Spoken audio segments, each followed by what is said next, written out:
Sidee loo qanciyaa dumarka galmada xoogga ah ka helo? Dumarka qaar ayaa jecel galmada dabacsan oo raaxadeeda ay ku dhisan tahay dareen jacayl iyo jawi deggan.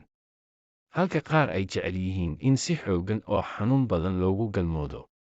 Haddaba haddii gacalisadaadu ay tahay dumarka jecel in sariirta si fiican loogu karbaasho, waxaa ku anfacaya talooyinkan. 1. Si kulul ugu karbaash. Lamaane kasta waa tijaabin karaan in ninku uu si xooggan oo awood badan uu guska ugu karbaasho gacalisadiisa. Ka fikir qaabka galmada ee aad gabadha si dhammaystirin ugu kontarooli karto. Dhinaca iyadu ay jiifto oo aad adigu kor ka saaran tahay, waa macaan badan yahay oo waxaad si qoto dheer u gaarsiin kartaa qalabkaga. Adigoo weliba helaya masaafo aad si xooggan ugu dhaqdhaqaaqdo. Sidoo kale qaabka gabadha oo foorarta adiguna aad gadaal kaga galmoodo waa dhinac si xooggan aad ugu karbaashi karto afyaraheeda. 2. Timaha oo si xoog uga qabo. Haddii gacalisadaada ay tahay mid timo dheer leh, marka aad foorar ugu galmoonayso waxaad samayn kartaa intaad timaha qabato in aad iyada dhan sidaasi u kontaroosho dhaqdhaqaaqeeda.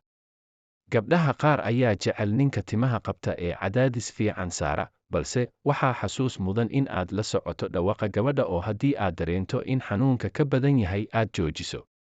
3. Isticmaal ereyada hanjabaadda ah. Sidoo kale, marka aad ku guda jirtaan galmada iyo ka hor waxaad isticmaali kartaa ereyda la xiriira galmada oo cagajuglayn ah, sida caawa si fiican ayaan kuu karbaayashaa, meel ayaan ku saarayaa, iyo wixii la mid ah. Ereyadan gabadhaha hawshaan ka helo waa ay ku kacsanayaan. 4. Doolaha waa inaa ka dharbaaxdid. Dumar badan ayaa jecel in laga dharbaaxo doolaha, khaasatan marka aad foorar ugu galmoonayso ayaa samayn kartaa si taxadar leh in aad gabadha doolaha ugu dharbaaxdo. Waxaa la doonaya in ay dareento wax yar oo xanuun ah, balse aan xad dhaaf ahayn, oo haddii ay gabadhu dalbato in aad joojiso, waxaa waajib ah in aad dhegaysato. 5. Sariirta waa inaa ku xirtid. Arrintan ayaa u baahan aaminaad iyo wada hadal fiican oo u dhexeeya lamaanaha.